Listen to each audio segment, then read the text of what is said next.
and I was so afraid. I was ashamed of what can come up. And basically, I would be the opposite of the gentleman before me. I don't want to feel like that. You don't want to feel like what? Like hopeless. I feel like I want to try and change however I But feel. he doesn't want to feel hopeless either. He's quite happy to be happy. Yeah, exactly. He Yeah, wants to yeah. stay like that. And me, I Yeah. don't want to stay like I feel. You don't want to stay like what? Like I feel now. Which Like is? stuck and Yes. not knowing what to do, Yeah. trying to find something Yes. to make me happy. Yes. And I feel like I'm creating my own problem.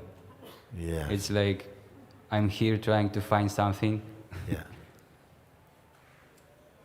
and I don't know what. It's a good start. It's a good start. Because for the, you know, It would be very.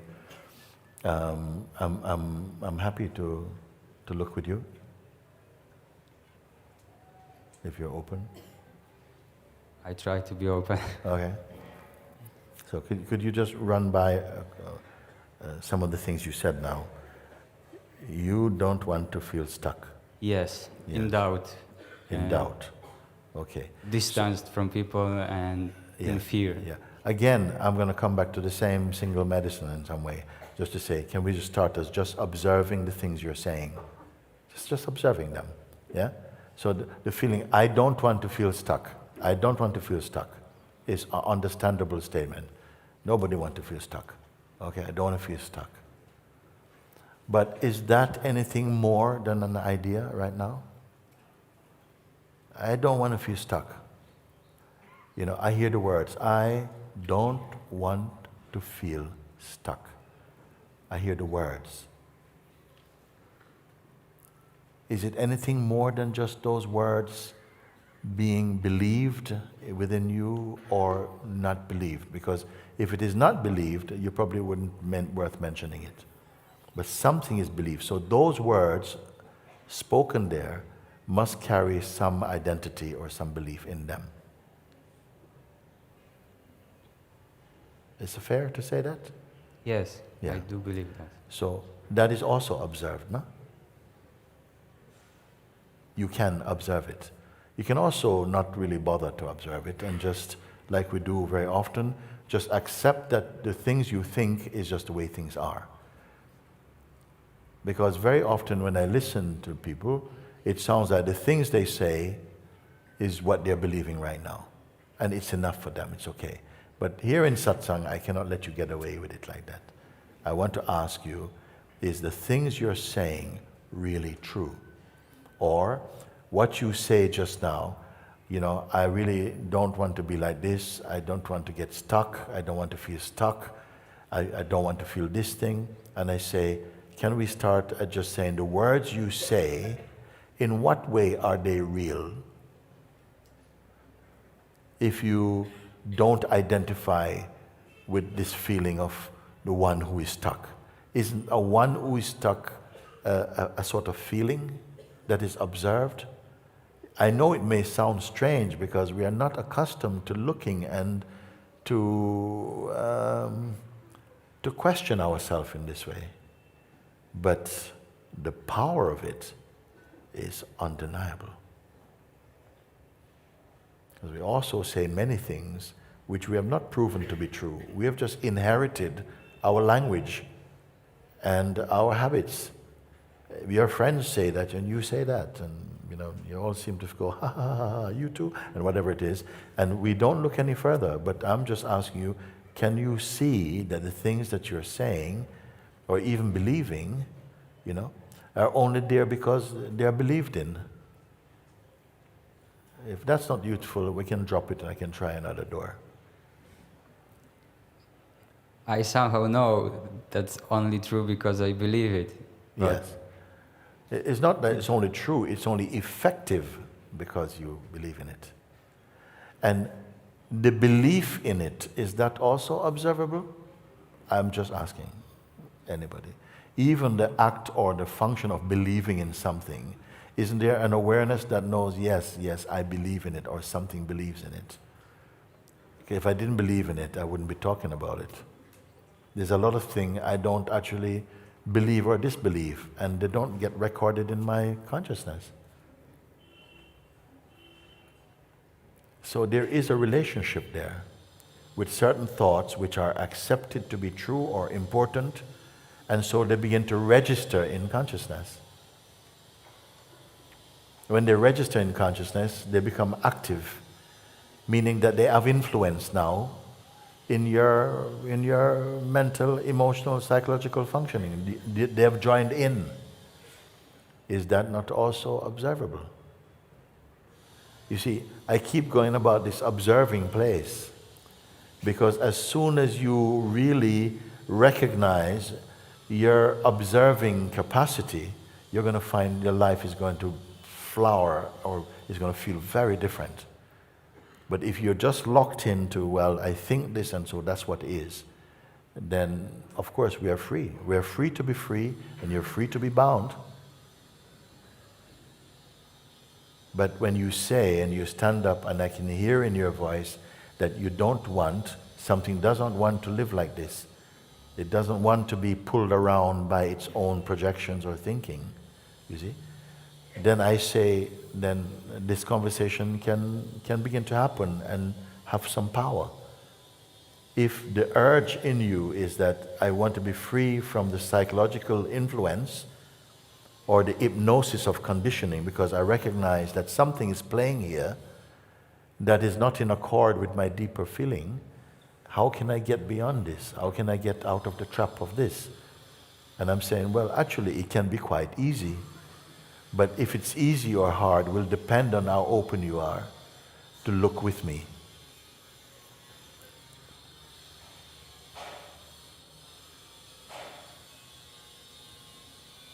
Can you say any of the things you say without identity?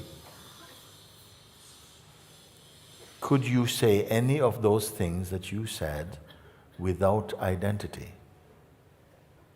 No, I cannot. No. Identity is at the root of them. If there's no identity with these things, they don't exist. And even identity obviously is a thing observable because you could answer that question.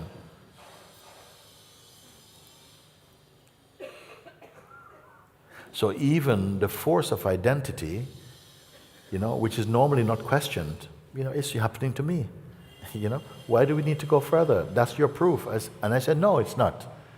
Because this me that you speak from is also just a kind of, some kind of construct. It's an idea you have of yourself. There's a deeper space behind that hardly anyone refers to. You may call it the unknown or that it doesn't exist. You may think that all that exists for you is what you know through your mind and your conditioning. And I'm trying to take that on and say, well, let's take a look together and see. Because I know there's much, much more to you than the things you're saying.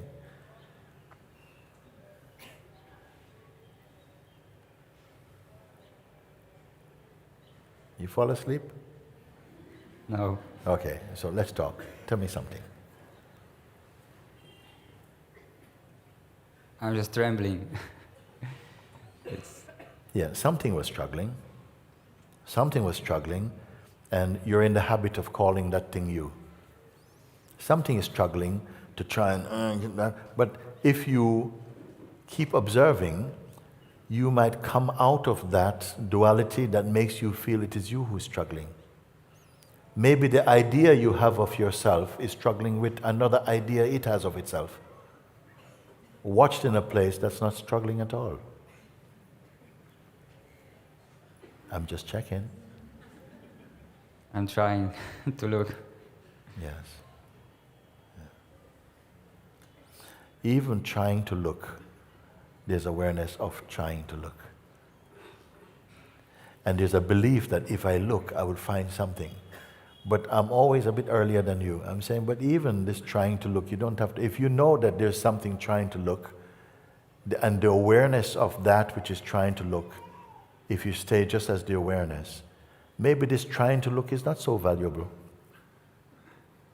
Because what you're trying to do is to be at the place where you are aware, which is where you are when you are observing. Is it too simple or too complicated? It's a bit still too complicated for me. It's too complicated for the one you take yourself to be.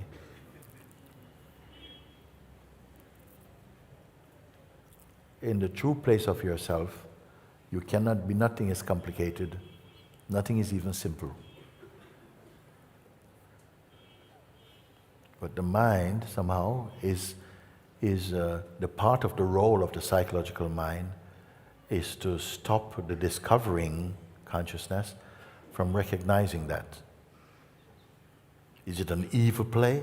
Well, I see it's just part of the game, actually. If you overcome it, it's finished. If you don't overcome it, it still continues. Can you overcome it? Yes, you can. Everybody can. But not at my choosing, not at my timing. Maybe not even at your timing. We just look and see.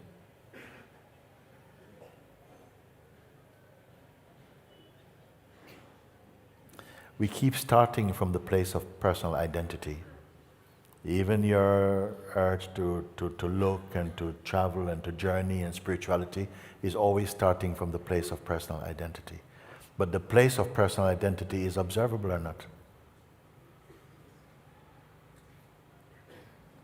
Am I on my own in this one? Actually, I am. I am on my own in it.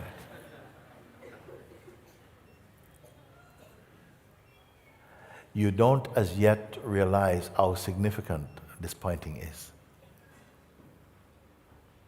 Maybe your mind is even disappointed. Yeah, I didn't come for all this talk. Why does he talk so much? Why doesn't he just... Because my talking is more silent than your silence.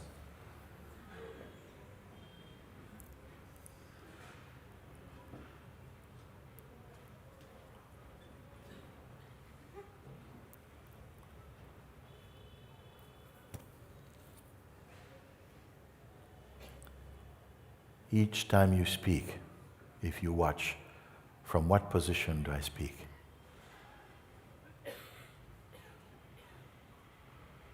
Is it from the person or from consciousness? And what does consciousness need to say? And if it is from the person, is there not the weakness to the person? I would ask you to care to find out, because that simple discovery is going to be greater than anything the person can achieve. Can I say like that? I'm going to shrink it down, baby food language, no?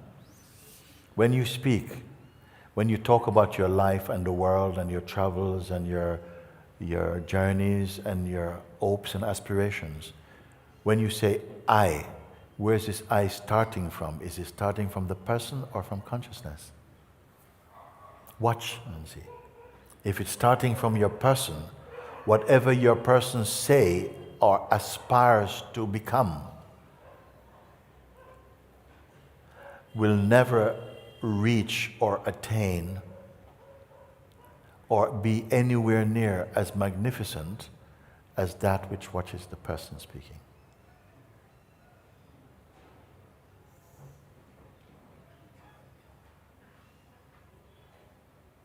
What I'm saying to you now, I hope you can recognize and prove into yourself. It's a reflex somehow to speak from, yes, I'm going to do this and I don't agree with this and what I think and you and blah, blah, blah. Where are you speaking from? Watch. I'm going to show you a new exercise. It's called eye watching. Watch your eye sense. Because until now, nobody is watching this eye sense. It's watching what the eye is watching and what the eye is saying. But I'm just saying, clarify the position of the eye that you speak from. Is this too complicated? No. So, watch this. Start if you want. I would say sometimes go to any restaurant, any chai shop around here, they're busy enough and stuff. Sit there quietly and have a cup of tea and stuff and listen to the conversations that happen and watch where they're starting from. What did you think of this satsang this morning? Yeah, I thought it was really good. I mean my mind. You, what do you think? Tomorrow we're going to go, I. And see each time the feeling of I, even sometimes if I is not used, the indication is of an I. Where does it start from? From personhood or from the sense of presence? And you have an idea of how your own sense of I is operating. And if you're speaking always from the place of person, you're going round and round and round. You may think you're going up and up and up, but we're going round and round and round. If you begin to observe and recognize that the starting point of these conversations are in a place of personhood, and that is consciously observed, then you'll discover what you see. What is watching even this person? What is watching this person? Is it a person? Don't give it to your mind. You don't need your mind here. Just sober looking, just look and feel, and you'll see that there's a great expanse in you that you for a long time have not been aware of. It's not hiding, but it appears to be hidden. In the most ignorant state, you're not even aware that it is hidden. Because if you feel it is hidden, at least you know it's there. And some people maybe don't even have any idea that there's such a thing. Consciousness, what the hell is that? I don't believe in that. Well, you need consciousness to believe or even disbelieve, but you're unaware. So a simple exercise, if you speak, even think, even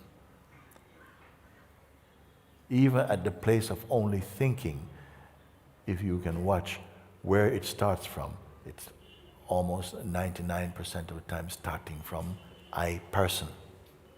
I person. There is no enlightened person. As you begin to recognize that the person sense is a construct observable, then you automatically become aware of the space of being which is not contaminated by personhood.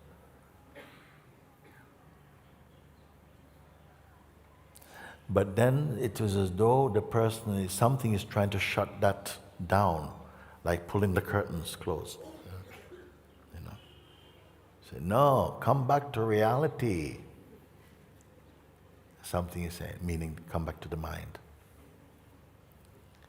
But that is also observed. Don't identify with anything. Just keep looking. And as you're looking, you're not taking any juice from what you're looking at, but from where you're looking from and what it is that's looking. There's another dimension undiscovered, largely. The dimension of being and presence. That's your first major leap into freedom. Come to this place first, and then I can guide you beyond even this place. Come to this place first. Conscious witnessing. In the beginning, you might think, you might be fascinated that, but wait, everything that is seen, has got some attitude stapled around it, generating from the sense of personhood. But this is seen. As soon as it is seen that it is a construct, you stop supplying energy. And the greatest energy you can give to something is to identify with it. You are hemorrhaging energy to something, to a tree that bears bad fruit. I'm not saying the world of the personhood is all bad. It is also consciousness. It is good and bad. It is full of promises full of a sense of adventure, but very often of vain thinking, false perception, misconceptions, fantasy. When you discover more and more your observing place, you don't have to apply too much philosophy around it. It doesn't need any philosophy. You are in the realm of being, more intuitive, more spontaneous, naturally more trusting, more appreciating, more joy, alive, kind, compassionate, wholesome, loving. These are the perfume arising out of that state. Give it a chance. Look a little bit.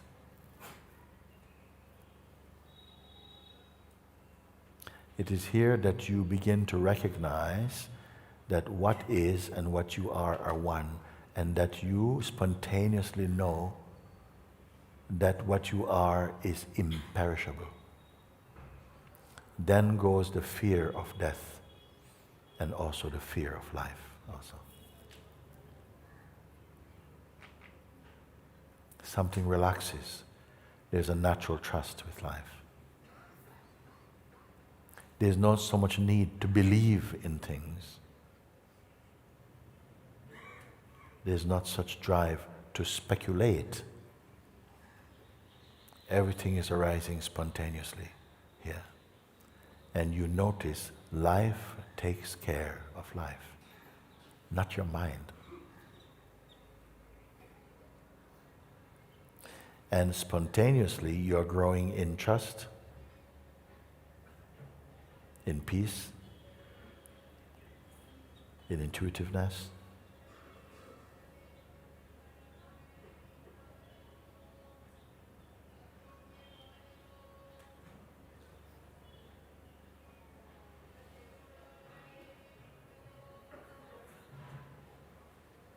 So this is a simple pointer, no? Simple pointer. No one need to say, oh, but it's too difficult for me, I can't do that. No. Watch who is saying that. Is it the I person or I presence? I think it's significant enough to find out and to experience also. I'm not asking you to believe only. Belief is great. But belief also must transmute into experience. Then you can stand in the authority of your own seeing. But it's not personal. And there's no pride. This is very important. Because the truth will not be revealed in an arrogant mind.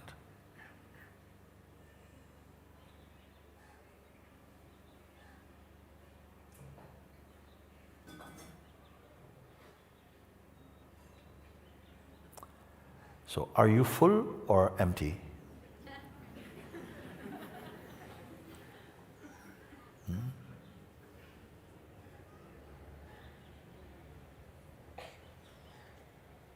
Feels like I'm a fool. You're a fool. Oh. You're still over there, huh? Okay. Yeah. Just hold on to that stuff. Take care of your luggage. Because if you don't care for it, it might get stolen. Hold on to your luggage, man. You are able to observe, there is a persistence in this psychological personal identity. It's almost as though it's not going to go anywhere. Sometimes I get the impression from some people, like the mind is so much like this, it's saying, listen, you can talk all you like, but I ain't moving. I ain't moving. It's you and me. It's you and me. Can that be true? Who is first, you or your mind? You can exist without the psychological force of the mind, but it cannot exist without you. Judge which is the greater and stay there. Is it your mind observing you or you observing your mind? It is important to know the difference or to discern the difference between the mind and self.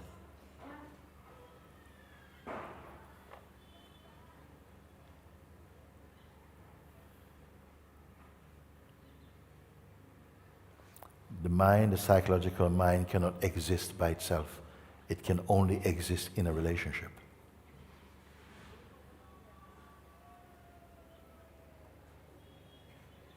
When you observe, simply observe, you are not trapped into a relationship, even with the things you observe. Experience, try it, try it. Try it. Because it can only be proven in you.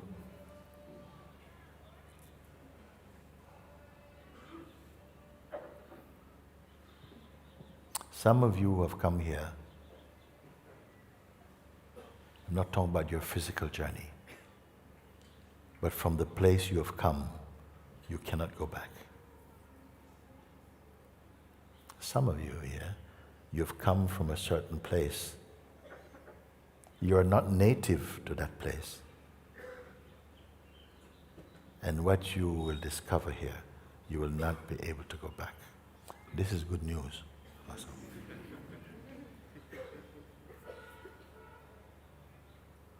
Some of you, your life will become, when you see this, it's like you're walking through a shredder and all that is of no value is shredded behind you. Like a writing on water. You cannot read it half a minute later. The consciousness does not need to be so attached to memory. It is the person that needs to remember. The consciousness is always complete. It can make use of memory, but not to serve ego, but to serve life.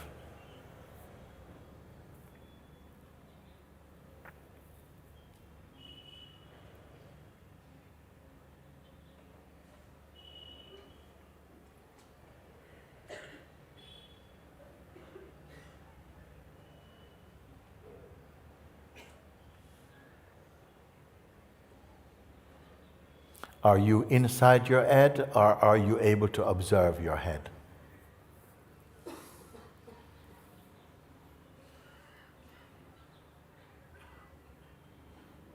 When you can observe what is playing in your head, where are you looking from? Don't think. No.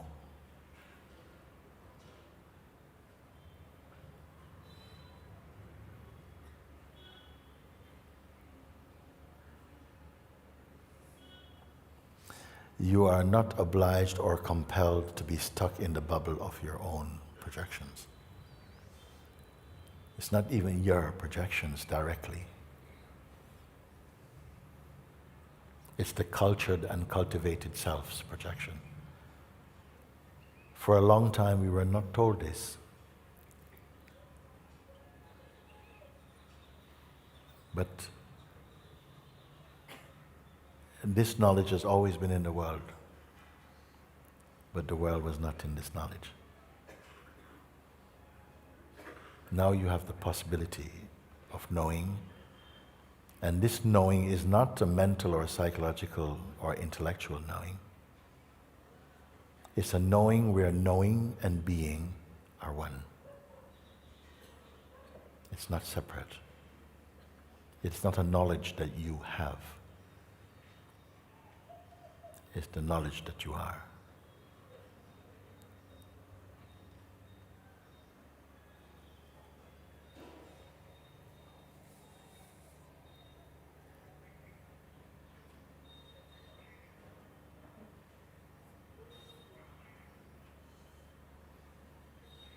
There's a silence prevailing in you.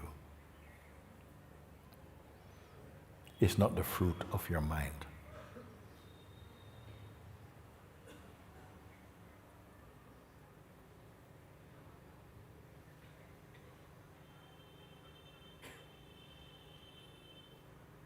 It is the fruit of the grace that is with you.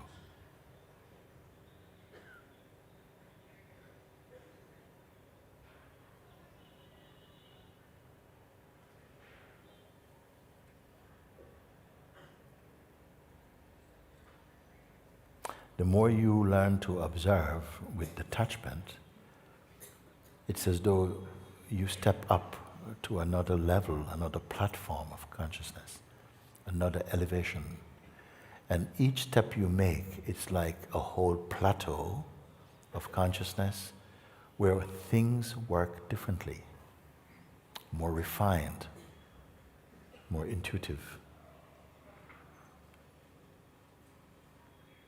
less heavy, more spacious, more kind, more.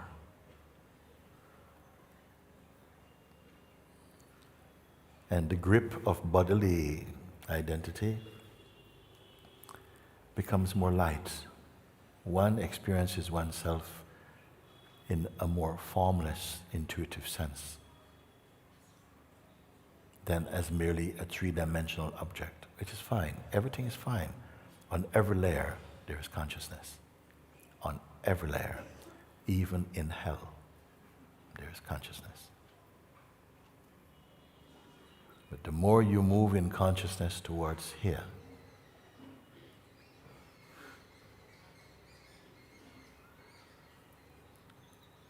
the higher you experience.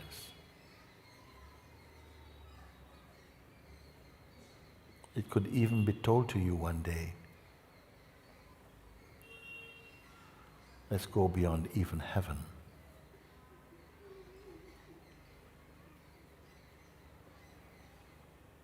When you're able to not depend on forms, even divine forms, you dwell in the joy of your own splendor. And yet there's no cynicism towards life or towards the world. There's nothing to fight. All is yourself. And naturally you would not set up any conflict within yourself. The conflict comes from the mind. Jesus said something. He said, trust in God, speaking to his disciples. Trust also in me, because I have overcome the world. What is the world that he's speaking about? Is it a physical, geographical place? No. I have overcome the world here. The world of thought and feeling, identity, the world of greed, of shame. All this, I've transcended it by going where? By being here. In your God place. It is the same thing I'm saying. The more you observe, the less you identify. The less you identify, the more space there is. The more space there is, the more peace there is. The more peace there is, the more love there is. The more love there is, the more kindness there is. This is a tree that bears immediate fruit. A fruit that gets sweeter and sweeter, but never becomes oversweet. But I don't want to talk about it. Let's leave some space for your discovering in your own way. I just show you this key and the door. For those of you who need to feel entering. For others, it is like Rumi's poem when I told you. He said, I've been knocking at a door. It opens. I have been knocking from inside. You are already inside, dreaming that you're outside, knocking, let me in, let me in. And this door has to be opened. What is this door opening? Understanding.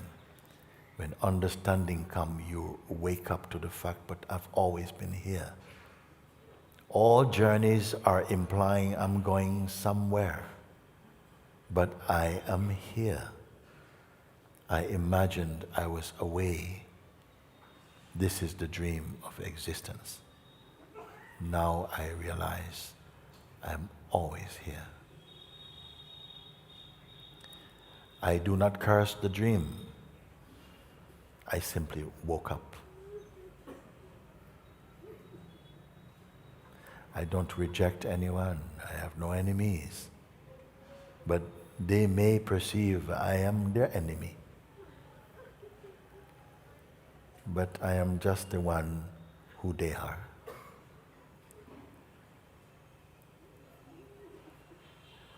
I said before I said this thing, the world is not what you think it is. The world becomes what you think it is.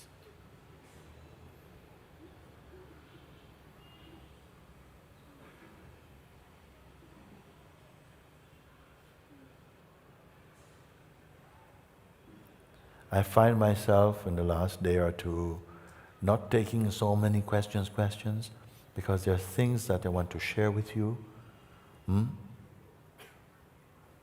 And I feel we can all share together. It is our satsang picnic. It's not just a bag of chips for you. So we can all eat, we can all understand together, because the subject is one.